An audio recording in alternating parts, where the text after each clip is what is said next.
Hello các bạn. Hôm trước thì Kinh Mẹo Hay có trao đổi về cái mẹo nhân một số với là số 11, rồi một số với 15 rồi. Như vậy thì còn cái cách nhân một số với các số từ 12, 13, 14, rồi 16, 17, 18, 19 thì thực hiện như thế nào cho nó nhanh. Đó, thì hôm nay xin phép trao đổi thêm các cái nội dung như vậy nha. Nhưng mà trước khi mà vào các cái con số kia thì em xin phép nhắc lại cái mẹo nhân với cái số 11 và 15 để cho các bạn mà chưa theo dõi được video kia thì nắm luôn. Ví dụ đối với một số mà nhân với số 11, ví dụ như số 35 đi, chúng ta có số 35 đi, nhân với 11 thì cách thực hiện như thế nào? Cực kỳ đơn giản. Chúng ta sẽ có kết quả là số đầu vẫn là số 3, số cuối vẫn là số 5, và số ở giữa chính là tổng của hai số này cộng lại. 3 cộng 5 bằng 8. Đó, đơn giản như vậy thôi. Rồi cái thứ hai là chúng ta cũng đã nắm cái phép nhân đối với cái số 15 rồi. Ví dụ chúng ta có cái 180 đi, nhân 15 thì kết quả nó sẽ bằng là 180 nhân 10 cộng 1/2 kết quả. Và 180 nhân 10 nó sẽ bằng 1800 cộng thêm một nửa của 1800 là 900, thì chúng ta sẽ có cái kết quả ra ngay là 2007. Đó, như vậy thì từ một cái phép tính nhân với một số tương đối lớn, chúng ta chuyển sang thành một chủ yếu là cái phép cộng. Còn 180 nhân với 10 thì cũng đơn giản thôi, cũng giống như là không nhân thôi, tại vì chỉ thêm một số không thôi mà. Rồi còn 1800 mà chia 2 để cho có được số 900 này nè, cũng là một phép toán rất dễ. Toán nhân 2 và toán chia 2 là cái phép toán dễ dàng nhất. Sau đó thì chúng ta lấy 1800 cộng 900 bằng 2/7 để cho ra kết quả. Thì chúng ta thấy từ một cái phép nhân mà chúng ta chuyển sang được cái phép tính cộng. Thì rõ ràng là nó đơn giản hơn nhiều. Chúng ta thử lại phép tính này nè. 180 nhân 15 bằng 2007. Đây, kết quả 2007, chính xác nha các bạn. Rồi, tiếp theo hôm nay chúng ta, cái này là hai phép tính ôn lại. Còn hôm nay chủ yếu cái mục đích của chúng ta là vậy thì một số nhân với các số 12, 13, 14, rồi 16, 17, 18, 19 như thế nào. Đó thì sẵn ở đây hôm nay chúng ta đã biết nhân số 11, số 15 rồi, thì trước hết có lẽ chúng ta nắm số 19 nha. Vậy một số nhân với số 19 thì có cách tính nhẩm nào cho nó lẹ. Đây, ví dụ 24 chẳng hạn, nhân 19. Đó, thì cách nhẩm tốt nhất là chúng ta lấy 24 nhân luôn với 20. Đó, và sau đó trừ một phần số bị nhân, tức là trừ 24, tức để cho nó còn 19 lần. Và 24 nhân 20 thì cái này chúng ta nhìn dễ ra hơn, vì nó là cái phép toán nhân 2 thôi, cho nên rất là dễ nhìn. Đó, chúng ta sẽ được là 480. Đó, 480 trừ cho 24. Đó, lấy 30 trừ 24 chúng ta còn 6. Như vậy kết quả của phép tính này là 456. Nên nhanh hơn nhiều. Trong 480 này để trừ 24 cho nhanh, chúng ta lấy ra 30 thôi. Trừ 24 còn 6, thì ở trong này nó còn lại 450. Và trừ 2 cộng với 6 còn dư là chúng ta có được kết quả 456. Chúng ta thử lại trên máy tính nha. Máy 24 nhân 19 sẽ bằng 456. Nó rất là nhanh.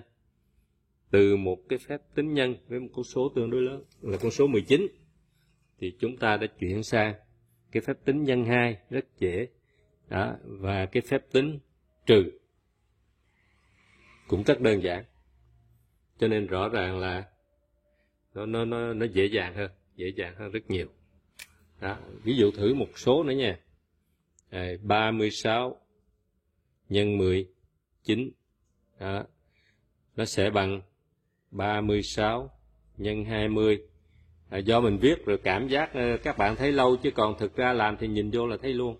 36 nhân 2 bằng 720, 720 trừ bớt 36 là thấy rất là rõ. 36.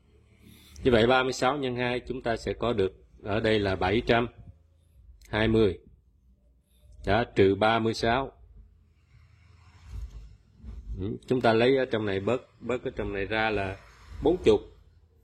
40 trừ 36 thì nó còn 4. Và trong này nó lấy ra, khi mà chúng ta lấy ra 40 thì nó còn 680. Đó, vậy thì kết quả của phép tính này là nó là sẽ là 684. Nhanh chóng gọn gàng ha các bạn. Đây chúng ta kiểm tra lại trên máy. Đây. 36 nhân 19 sẽ bằng 684. Đơn giản. Cực kỳ đơn giản. Còn nếu mà đặt phép tính để tính toán mấy cái này thì rõ ràng là nó hơi lâu. Nó sẽ hơi phức tạp một chút. Rồi, đó là nhân với 19. Còn các số còn lại chúng ta có chung một công thức, tức là một số nhân với 12, 13, 14, 16, 17 và 18. Chúng ta sẽ dùng chung một cái công thức. Đó, vậy thì công thức đó như thế nào? Chúng ta nắm chung một cái công thức, một cái cách tính để tính tất cả cho tất cả những cái số còn lại nha các bạn. Đây ví dụ mình có cái số là 24 nhân 12 thì bằng cái gì? Thứ nhất, chúng ta lấy hai số đơn vị nhân với nhau. Chúng ta sẽ có được 2 lần 4 là 8. Thứ hai là lấy số đơn vị nhân với số hàng chục của số bên này. Thì chúng ta sẽ có là 2 nhân 2 bằng 4, cộng 4 nữa, chúng ta được thêm 8 nữa. Đó, vậy thì cái công thức bước tính đầu tiên sẽ lấy số đơn vị nhân với số đơn vị. Bước tính thứ hai là lấy số đơn vị bên này nhân với hàng chục bên kia và cộng lại với số đơn vị của nó. Tức là cái nguyên tắc là cứ nhân với số trước thì cộng dồn thêm số sau vào. Nếu có nhớ thì chúng ta nhớ. Cho nên là ở đây là 2 nhân 2 bằng 4, cộng thêm 4 cho nên chúng ta được 8. Và cái bước thứ ba, bước cuối cùng là 2 nhân 0. Ở trước đây còn một con số nữa là số 0. 2 nhân 0 bằng 0 cộng 2. Ghi lại con số 2 này vào đầu. Nếu có nhớ thì cộng nhớ thêm cho nó. Như vậy là 24 nhân 12 chúng ta sẽ có kết quả là 288. Đó, thử lại bằng máy nha. 24 nhân 12 bằng, đây, kết quả 288. Chính xác tuyệt đối ha. Rồi, chúng ta làm thêm một cái phép tính nó dài hơn để mình nắm cái công thức cho nó kỹ. Ví dụ chúng ta có cái phép tính là 316 nhân 12. Qua cái phép ở trên thì chúng ta sẽ thấy là không cần phải bận tâm gì con số 1 này hết. Số 1 này nó không có ý nghĩa gì hết, không có tham gia trong cái phép tính, trong cách tính nhẩm này. Bây giờ thử nha. Rồi, 2 lần 6 là 12. Chúng ta viết 2 nhớ 1. 2 lần 1 là 2, cộng 6 là 8. Nhớ 1 là 9. Tiếp theo, 2 lần 3 là 6, cộng 1 là 7. Đó. Tiếp theo, 2 lần 0 là 0, cộng 3 được 3. Đó. Như vậy, phép tính là 316 nhân 12 sẽ được 3792. Chúng ta thử lại nha trên máy nha. 3 16 nhân 12 sẽ bằng. Đây, 3792. Chính xác tuyệt đối các bạn. Trường hợp 4 con số hay 5 con số thì chúng ta cũng tính toán như vậy thôi. Cũng chỉ có một cách tính đó thôi. Rất là đơn giản. Ví dụ 2, 3, 4 nhân 12. Kết quả thế nào? Đó, chúng ta sẽ nhân rất là nhanh thôi. 2 lần 4 là 8. Bước thứ hai là 2 lần 4 là 8. Cộng 4 là 12. Viết 2, nhớ 1. Tiếp theo là 2 lần 3 là 6.